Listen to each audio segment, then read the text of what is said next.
Coming to you live with the insight you need from the financials and political capitals of the world to the heart of innovation. This is Opportunities to Consider with your host, author, speaker, and corporate strategist, Hunter Gaylor.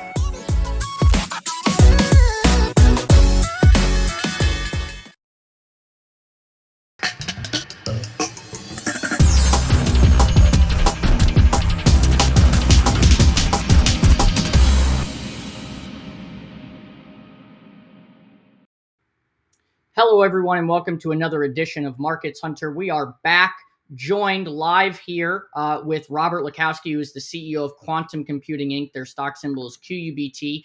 And as you know, we always go into this. But before we bring in our guest, I just want to say, thank you for liking, sharing, and subscribing. Our videos are doing incredible. We're getting thousands upon thousands of views when these are going on. So make sure you follow us on LinkedIn, Twitter, YouTube, across all the platforms. And it's very important because we provide the links to the company and the company's informations of what we're talking about. So that's very important to keep the information flowing. So without further ado, I'd like to bring in our guest.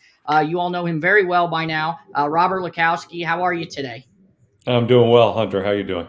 I'm doing well. So obviously there's a lot of stuff going in the news right now with regards to AI, quantum computing, where we're going with the rate of technological advancements. And we've been following your company very closely. We've been talking about, where your company started, where you're at now and where you're continuing to go. And I just want to start out by covering quickly some of the recent news that has come out about your company. And one is there's a press release that came out right at the end of Q1. We're right now in Q2. So this is a great time to be talking. Your subsidiary, your solely owned subsidiary, QI Solutions, joins the Arizona Defense and Industry Coalition. That's a pretty notable headline. And I just wanted to get your thoughts on, the rationale behind it, what it means for your company, and what the goals you're looking to get out of that relationship. Yeah, happy to explain. So we started up Key Solutions to be our government-facing entity. Dealing with the U.S. government, especially with these types of technologies that are very sensitive and have many different uses, particularly from the national security perspective, we needed to have a company that could be completely compliant with all the government requirements that it's necessary to do business with.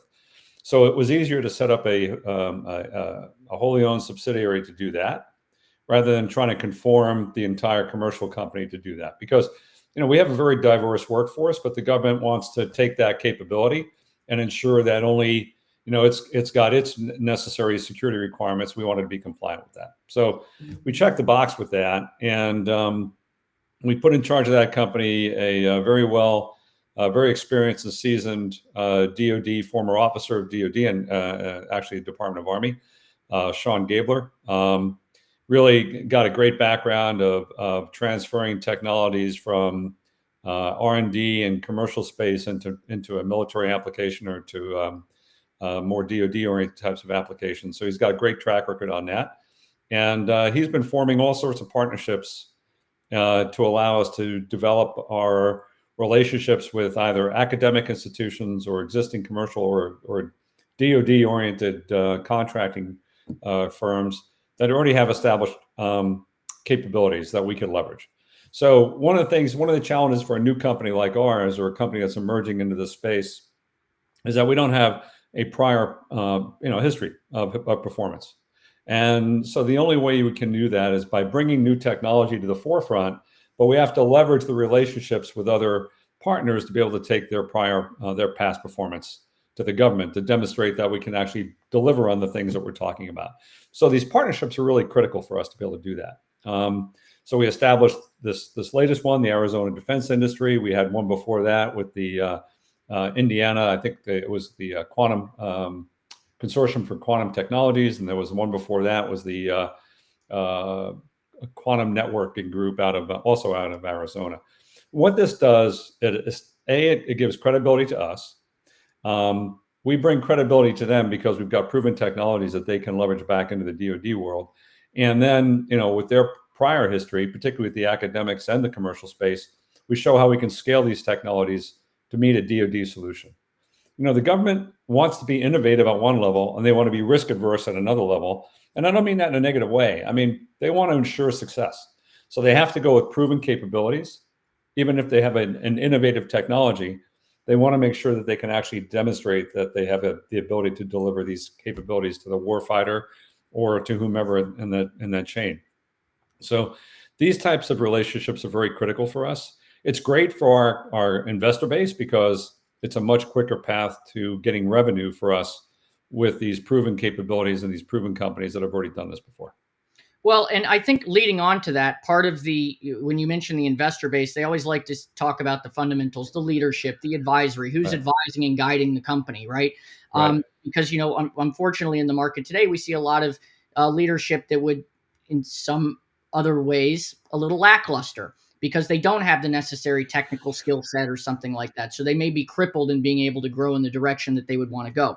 But I think that bridges nicely into my next question. You just actually recently appointed specialist Lewis Shepard to your technical advisory board, and going through a little bit of his background, and we will put this press release in the description for people to go read it. Coming out of VMware, really interesting, both Silicon Valley and government. So why Lewis Shepard? Sure. Well, we have Lewis, and I'll add Brian Lomacchia, somebody that we announced here a couple of weeks ago as well, also coming out of Microsoft and has done a tremendous amount in the encryption space. What I have embarked to do, and this is sort of just the way I like to manage, as a CEO of a company, you can't have all the deep knowledge you need in all the different market areas. Obviously, you have to rely on your organic team. You need to have outside advisors, and any good leader wants to surround themselves with people who are A, much smarter than they are, but B, will not always just tell them what they want to hear, but they'll tell them what they need to hear. Those are not necessarily the same thing, right? And I've always been in a position where I need to have data. I'm a data-driven person, and I want people around me that I can trust, that understand the marketplace, know where we need to be going, things we shouldn't be doing.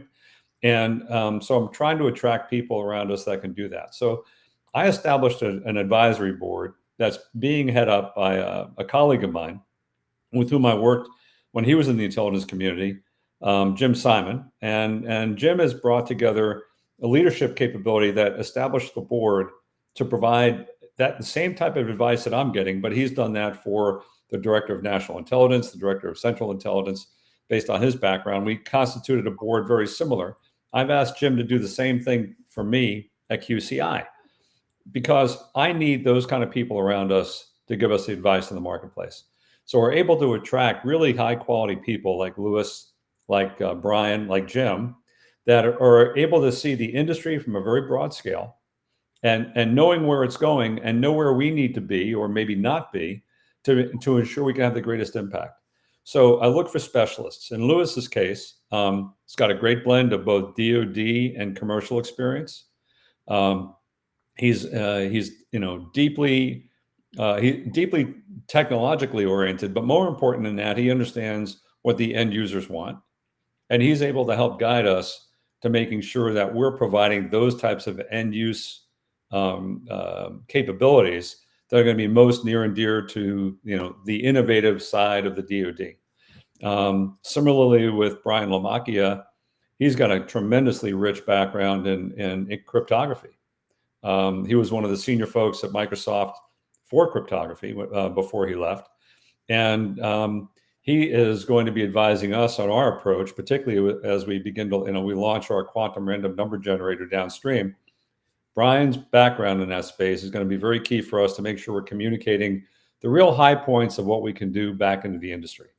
So it's just another step in that process, but we need really smart people around us to make those good decisions.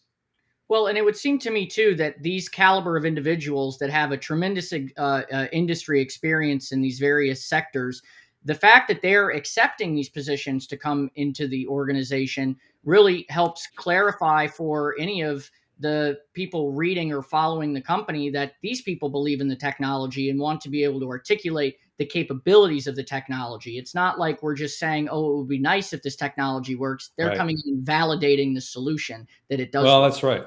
Yeah, it's very validating for us to have people of this caliber. To your point, they could go anywhere they wanted to. And when we were having this discussion about them joining our board, they did their due diligence on us just as we did on them. But it is validating to know that people of this kind of caliber will accept that opportunity with a startup company, because it seems that we represent some pretty interesting technology in the space that they align with. So certainly that's the case. So being that the case, let's move into a conversation that we were having a little bit of last time, but we're seeing more and more out today. You and I were talking a little bit before the broadcast today on Eric Schmidt from Google was on CNBC talking about, AI and everything that's going on. And some people, we now have countries and certain, institutions that are chopping off or not allowing you to access ChatGPT.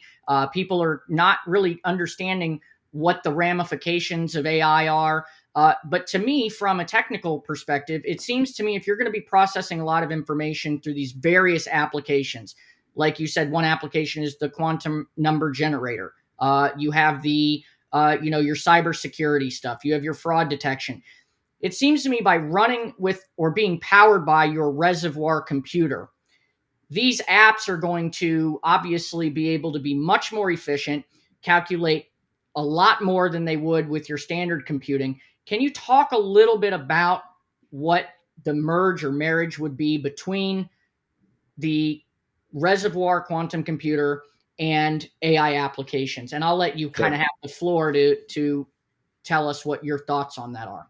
Yeah, so listen, this is obviously a very interesting area, but as you and I spoke last time, this is not new. AI has been around for decades, but the application of AI in a way that people really begin to understand it, vis-a-vis ChatGPT, I think has brought a level of awareness that previous applications just couldn't do it. So you have on one hand, ChatGPT and what that represents to people, and it's like I said the last time, it's pretty basic in terms of it's obviously very sophisticated, but it's basic in terms of what it's doing, right? It's using natural language processing to answer questions of that people have, and it's giving them very good and concise answers based upon a historical data set.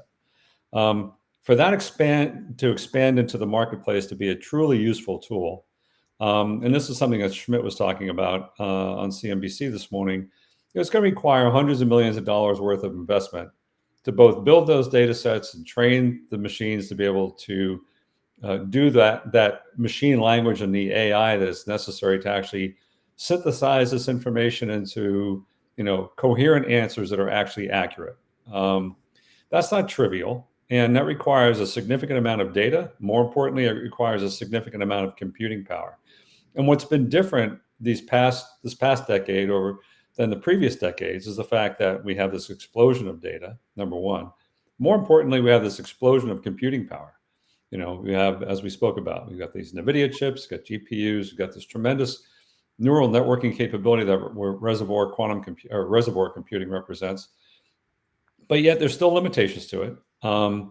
And the advent of quantum computing in this space will have significant impact on the AI market in general. It may not have it immediately, right? But over time, without a doubt, quantum computing is going to have a significant impact on the AI space. Now, I've been a little bit reluctant to try to talk about what we can do here because I don't want to appear to be a headline grabber, right? I'm not chasing a headline, right? You can't build a company chasing headlines. You have to build a company being thoughtful, making sure the technology works before you begin to say things. We've been at this for a while. We've had a reservoir computer, and we've been working on machine language and AI for quite a while now. And the whole point of where we can intersect in this space is clearly with these capabilities on the reservoir quantum computing side, because we can cut down the amount of training time necessary to look at these big data sets. We're having some discussions with, I don't want to get too deep into this, but we're having some discussions with some firms in the AI space that are looking to use the technology to do exactly that, to train it for some specific uses. On the medical side, being able to do better diagnostics is an area that AI shows a significant amount of promise. And the data sets don't have to be immensely large as they are on the internet. You're not pulling down data from the entire internet. You might be pulling down, subsets of data. but we're already showing some of that, and we expect to be, broadening our approach in that world. I want to be thoughtful about it. I want to be very careful about what we can do to ensure that we can actually add value. But there's no question that quantum computing will have a significant impact. And I believe Quantum Computing Inc., QCI, will be among the leaders in that space because of the capabilities that we have on the reservoir quantum computing technology already. So it's very promising, but there's no doubt that as a domain, quantum computing is going to have a significant impact. Now, one of the things we're not going to talk about necessarily today, but one of the implications of AI are sociological, and they're significantly impactful, right? People hesitate to talk about what the future of AI looks like. We talk, Elon Musk has got a consortium of folks that are suggesting they should put a moratorium for 6 months before any real development goes on, so we can get our policy heads around it. And there's merit to that, right? Because the policy implications of what AI may or may not be able to do are something that we need to put a lot of thought around. If you just put, pure technology against this problem, and you want to go, AI for AI's sake, there's a lot that can happen that could potentially be bad. And if there's not I hate to call the word regulation, but it's clearly some oversight that ensures that we're doing things appropriately, there's clearly opportunities for misuse for this technology. Now, that being said, we live in the real world, and regrettably, whatever we may choose that's responsible, a lot of our adversaries or people out there outside the United States may be doing things that are not governed, and we may lose our competitive edge if we're not careful. So we have to be careful about how we apply any kind of moratorium in the context of what our adversaries or others may be doing that causes us to lose competitive advantage. These are really hard problems to consider. But if we are just taking a technological approach without all the ethical and other sociological considerations of it, there's no doubt in my mind that AI will have a significant impact, both positive and negative, on our society in a relatively short period of time. Well, Bob, that's one of the things that we've talked about a little bit before is it's the unknowns, right? We know what we know what we don't know, and then we don't know what we don't know. So these unexpected or unintended consequences as a result of innovation could be very interesting to see, where that goes. So it's always definitely something to follow. But, I think we can always go down a rabbit hole on that with the moral and ethical. Sure can.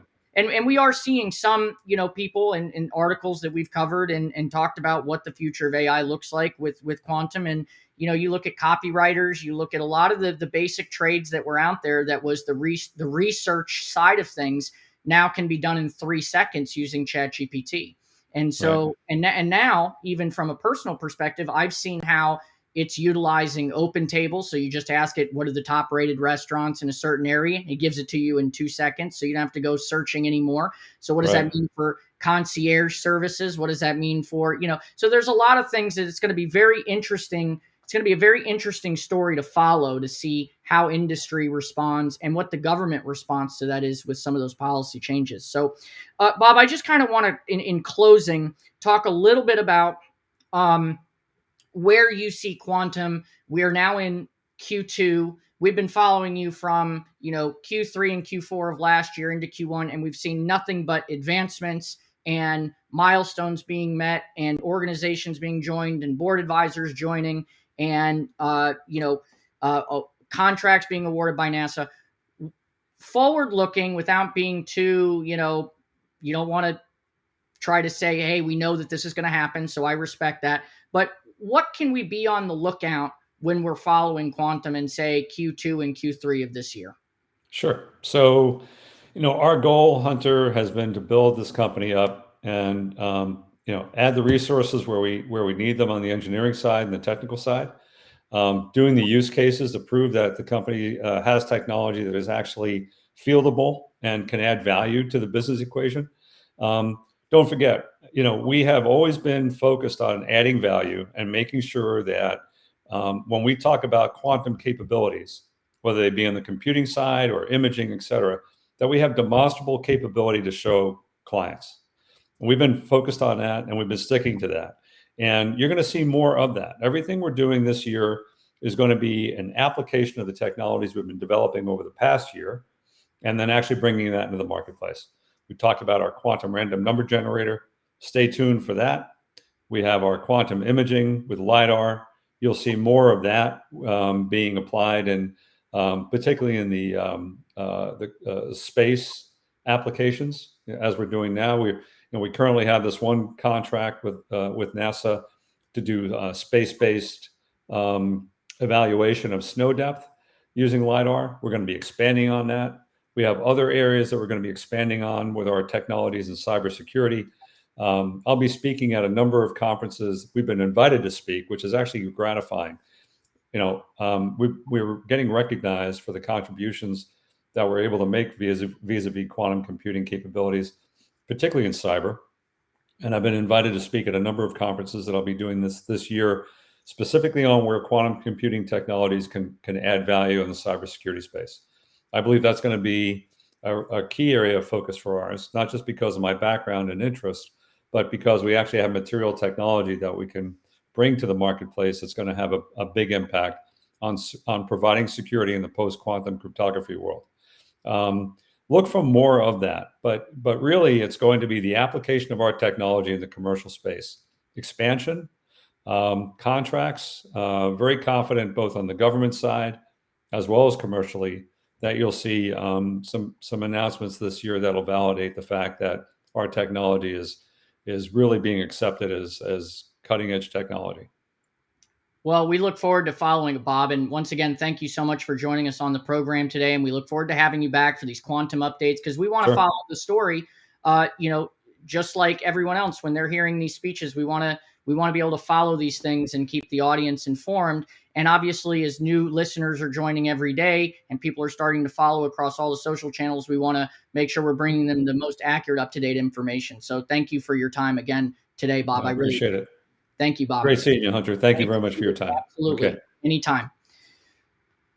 Well, there you have it, folks. That was a great market update from Robert Liscouski, who's the CEO of Quantum Computing Inc. Their stock symbol is QUBT. Make sure you like and subscribe to this video. All the press releases that we talked about in this video, we will have underneath in our description below, and you can follow it across all channels, and we'll be pinning this to our social media, so it's right up top. You won't ever be able to miss it, and you can always go to the YouTube channel and follow them up. We are now in Q2, so it's going to be exciting to follow them. As you heard it from him, a lot of very interesting applications coming out that we can follow and see what the company's doing and follow the exciting development, because we are living in a quantum future now. These technologies and applications are coming out. So as market hunters, we should be following these companies in depth because they will have tremendous impacts, on our lives and the industries for that matter. So you know what to do, the places to go and the links to check it out. So thank you so much for tuning in to another episode of Market Hunters.